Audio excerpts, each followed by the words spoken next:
Oh, sarip na. Sir Ruben? Ikaw? Ikaw ang utak ng sindikato? Anong pinagsasabi mo? At anong sinasabi mo ako ang utak ng sindikato? Huwag kang magmaang-maangan. Tinutukan mo ako ng baril. Akala ko kakampi kita. Yun pala, kalaban ka. Kinasama ang baril mo? Seryoso ka? Para sabihin ko sa'yo, hindi ako basta-basta kinakasa ng baril ng kung sino-sino lang. Ngayon, ako naman. Sige! Magpatayan kayong mag-ama! Dahil ang mabubuhay sa inyo ay siya kong papatayin! Nicole! Sarip na! Salvasyon!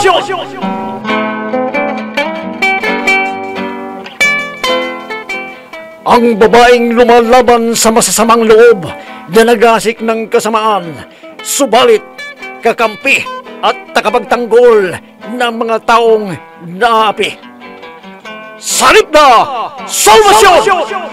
Matapang at galit sa mga taong lumalabag sa batas at ipinagtatanggol ang katotohanan.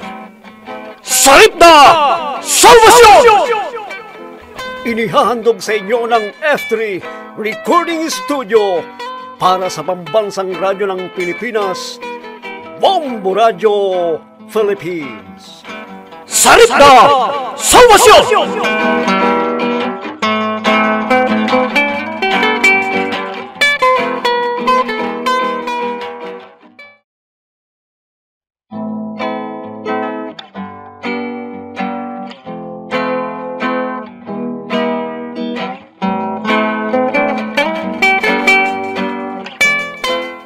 At ngayon mga kaibigan, narito ang dulang pinamagatang Sarip na! Salvasyon!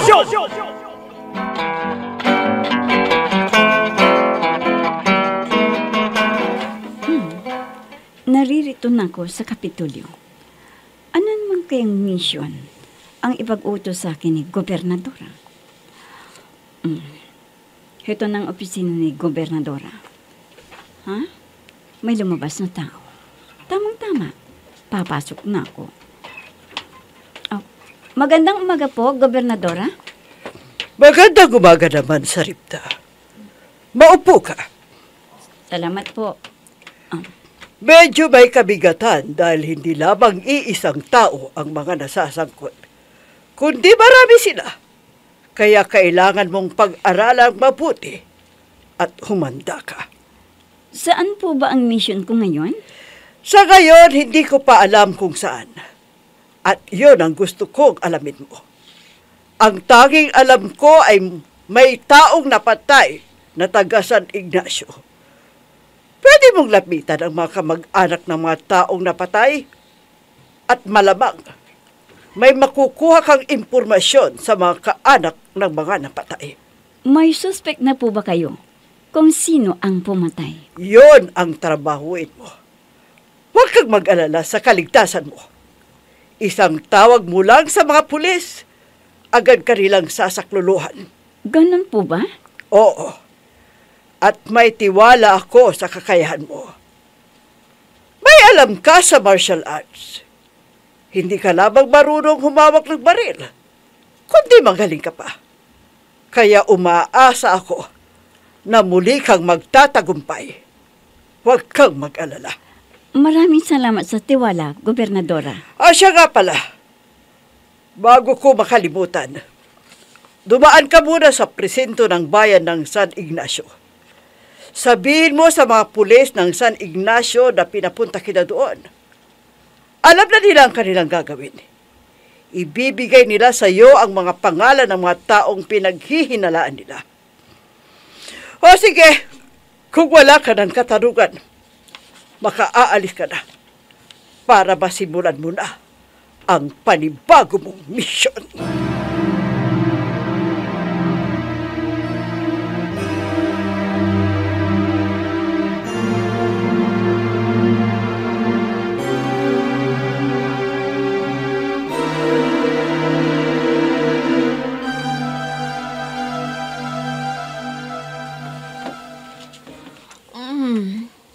nakakaantok naman tong trabaho ko.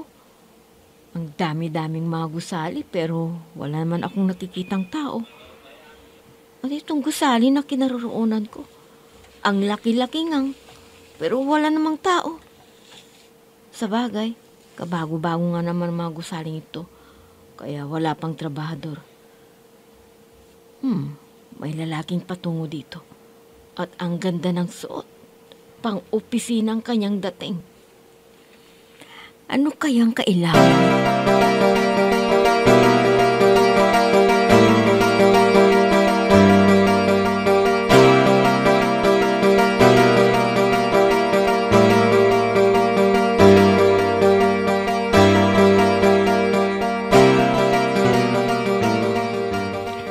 Oh, kumusta ang mga negosyo natin?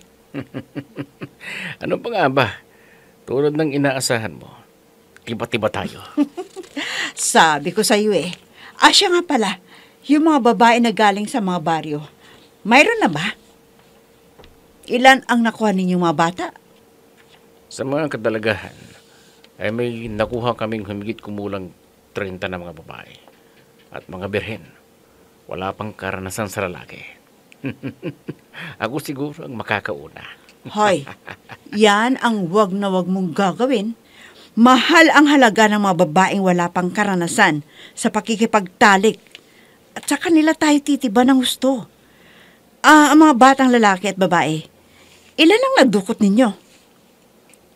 Po din siguro ng 20. Bakit 20 lang?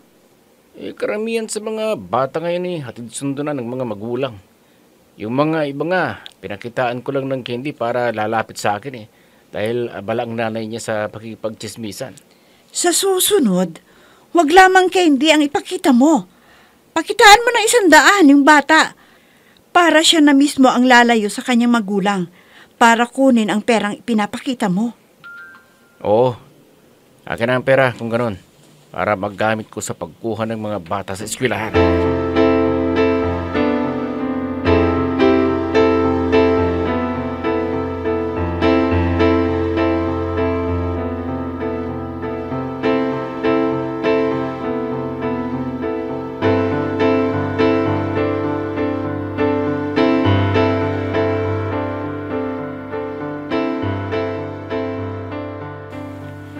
Naririto na ako ulit sa bayan ng San Ignacio. Ganon pa rin ang bayang ito. Wala pa rin pagbabago. Sa bagay, mahigit 1 taon lamang akong nawala dito. At ngayon, siniko na ang mayor sa bayang ito. Baka magkakaroon ng pagbabago. Hayon na ang paradahan ng tricycle. Uuwi muna ako sa bahay. Saka ako dediretso sa himpilan ng pulis.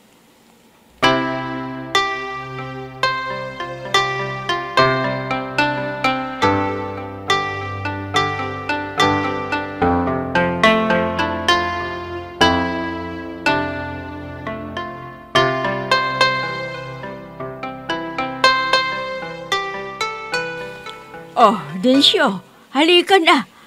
Luto na ang nilaga kong saging. Magmerienda ka na habang mainit pa. Ay, naku, salamat, tata. Ako'y gutom na.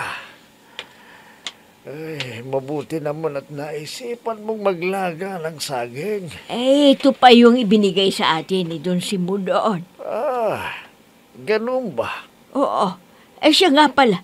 Kumusta yung kabarangay natin na sinugod mo sa hospital? Ano bang nangyari sa kanya? Ay, nako, mabuti na lang at naalala mo yan. Para mapagsabihan din kita. Ha? Bakit ba? May tama pala siya ng barel na natagpuan sa ilog. Buhay pa siya nang matagpuan siya, pero dead on arrival na nang dumating sa ospital. Sino ba yon? Drug addict ba na natukhang? Hindi. Si Billy na anak ni Siano Artilian. Yung binata na kumukubra ng wete? Oo. Nako, bakit naman siya binarel? Mabait ang batang yun Kubrador galang ng weteng. Huwag ko ba.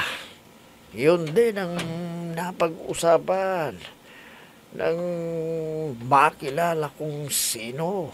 Akalain mo bukod sa tama ng baril pinagsasaksak pa siya sa iba't ibang parte ng kanyang katawan.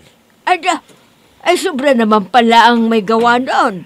Oo, kaya ikaw may huwag na huwag kang magpapapasok ng kung sino-sino na hindi mo kilalang tao.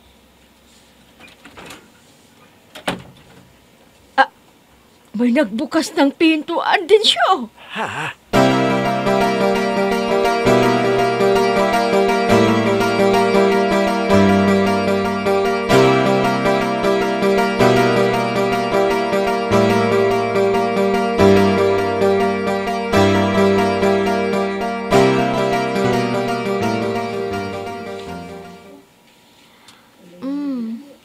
Inaantok na naman ako. Wala namang gaanong tao. Yung dumating lang, nakasuot ng pang-opisina sa loob, pero ano nga ba ang trabaho nila dito? Nakasuot lang ng pang-opisina, pero wala naman akong nakikitang tao ng mga customers, kay kliyente. Kanino nakikipag-usap ang mga staff na yon? Naku, Ma'am Nika, dali ang DTR ko. Nako, late ka na. Oh, ito ang DTR mo, oh. Salamat. Mabuti ka pa at patayo-tayo at paupo-upo ka lang dyan. Ang ganda naman ng trabaho nyo dyan sa loob, ah.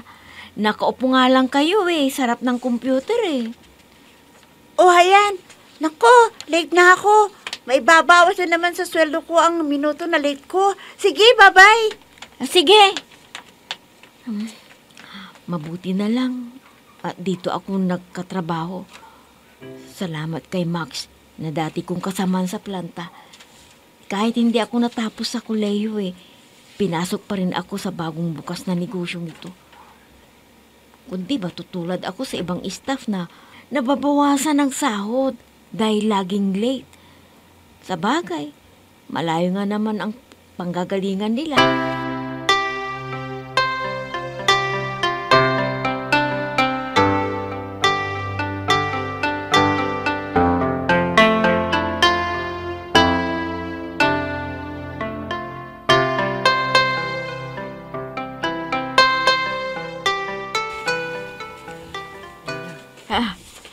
Bakit pinasok tayo ng masasamang loob dito?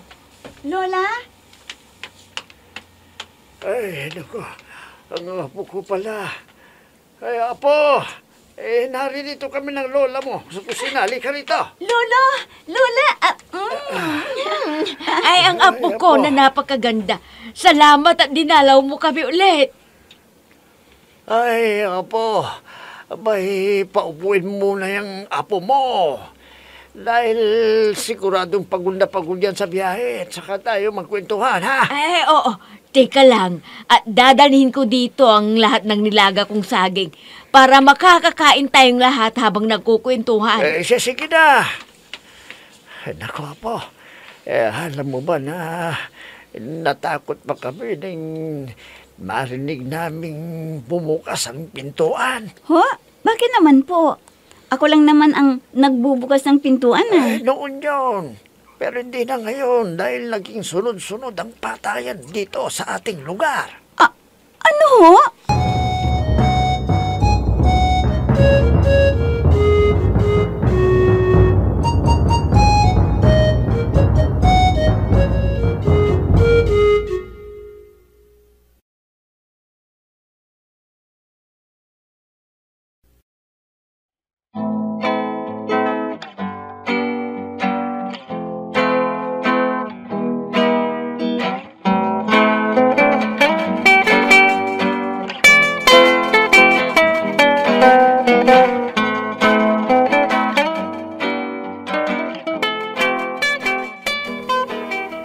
Ay naku, Edward. Ikaw ha? Kilala kita. Kaya pwede ba? Huwag mo ako isali sa mga babae mo. Ito naman, ba't yung isip? Para sinabi ko lang ng gusto kong makita kung anong iniisip mo. Tsaka hindi ka ba naboboring dito sa nagpepwestuhan mo? Ha? Mag-isa ka lang. Dinadaanan ka lang namin. Marami kang napapadaan dito. Pero hanggang dun lang. Dahil hindi mo naman makausap ng matagal. Dahil papasok na sa loob para magtrabaho. Mabuti pa. Sumama ka sa akin dun sa loob. Ha? Oo, halika. Sumama ka sa akin sa loob para naman makilala mo ang mga iba nating kasamahan. Okay lang yun. Trabaho eh. Di tiisin ko na lang. Kaisa naman mawalan ako ng trabaho. Bakit ka naman mawawalan ng trabaho? Ang bilin kasi sa akin ay huwag akong alis dito sa pinagpupwestuhan ko. Para ano? Para mapanis ang laway mo? Okay lang na mapanis ang laway ko. Kaisa tanggalin ako sa trabaho. Tatanggal ka sa trabaho kung laging umaalis dito sa pinagpepwestuhan mo. Pero kung kumala ka ng para makilala mo ang mga kasamaan mo, eh hindi ka naman siguro tatanggalin. At isa pa, hindi naman ako magsusumbong eh. Walang magsusumbong, tayo-tayo lang. Wala sigurong magsusumbong pero paano ang CCTV camera? Ayan oh. Paano yung CCTV camera? Masasabi mo bang hindi magsusumbong yan? Miss Beautiful, para sabihin ko sa'yo, wala pang nakakabit na CCTV. Kahit habang wala pang CCTV camera na nakakabit, gumala ka na dahil pag naikabit na yan, talagang wala ka ng kawala.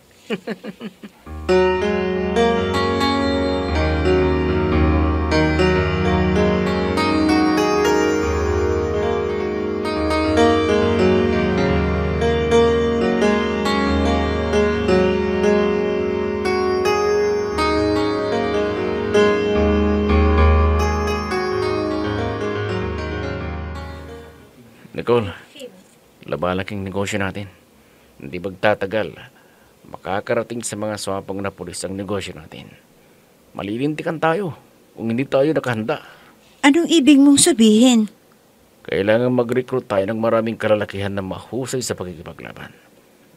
Para halimbawang ma-discover ng mga pulis ang negosyo natin, ay mayroon tayong mga taong sasagupa sa mga alagad ng batas. Yaman din lamang na naisip mo yan. Bakit hindi mo gawin? Pero kailangan ng malaki-laking pera para may maipapasahod tayo sa kanila. Alam mo naman na kung wala kang perang ibibigay, hindi ka makakakuha ng taong magtatrabaho sa iyo. Hindi problema ang pera. Kung ano ang alam mong ikabubuti natin ng negosyo, gawin mo.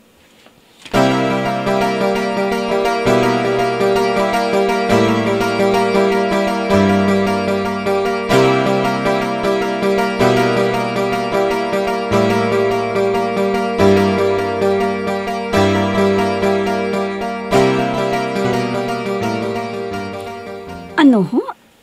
Naging sunod-sunod ang patayang nagaganap dito sa ating lugar? Oo, apo. Alam mo, nung isang araw lang may natagpuan na namang duguan at may tama ng baril. At alam mo ba, nung sinugod sa ospital, na-discover na pinagsasaksak din pala sa katawan nito. Kaya pagdating sa ospital, hayon, dead on arrival na. Ano ho? Nako, apo, hindi lamang yan. Maraming kadalagahan sa iba't ibang barangay dito sa ating bayan ang nawawala. May pati mga batang babae at lalaki nawawala. Dinudukot yata. At ang hinala ng mga marami sa ating barangay, nako, meron daw gumagalang itim na van na siyang kumukuha ng mga bata at mga kadalagahan dito sa ating lugar. Kaya marami nang naireport dito na nawawala. Naku, Lolo, hindi kaya miyembro ng sindikato ang mga gumagalang kumukuha ng mga kadalagahan at mga bata? Nako, yun din ang hinala ko po. Hindi ko lang masabi sa ating mga kabarangay, baka lalo silang matakot. Kaya sana yung mga magulang na mga bata rito higpitan yung kanilang mga anak Dahil hindi magtatagal, maraming mawawala dito sa ating mga kabataan. At hindi nila alam kung sino ang kumukuha at dumudukot sa mga kabataan. Naku, siguradong matatakot ang karamihan. Halos ngayon wala nang tiwala sa mga pulis Sa bagay, hindi lahat ng mga alagad ng pulis ay hindi ginagawa ang sinumpaang trabaho. Kahit paano, mayroon ding matitinong pulis. Nako, apo. Yan ngayon ang palaisipan dito sa ating lugar.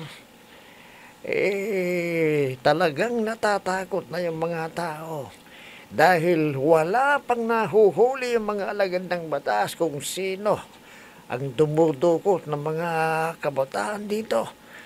Kung minsan may pinapatay, siguro yun yung mga nanlalaban, kaya pinapatay sila. Pati yung mga pulis, nako, halos wala ng tiwala. Yung mga tao. Lolo, kaya ako naririto ay para tulungan ang mga alagad ng batas para maibalik ang tiwala ng mamamayan.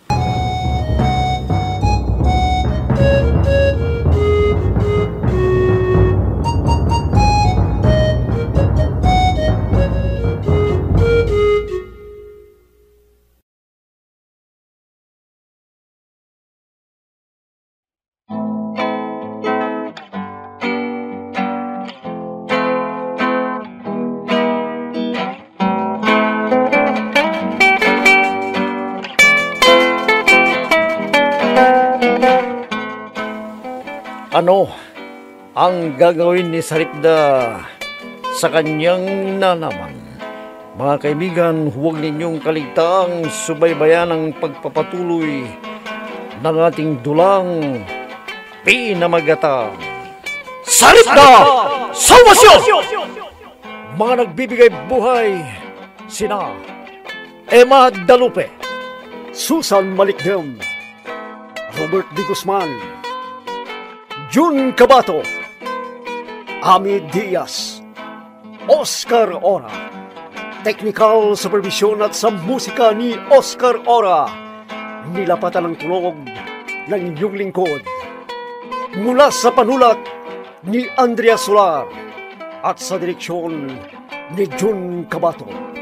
Saripda Salvacion! Inihahandog sa inyo ng F3 Recording Studio para sa pambansang radyo ng Pilipinas, Bombo Radio Philippines. Saripda Salvacion!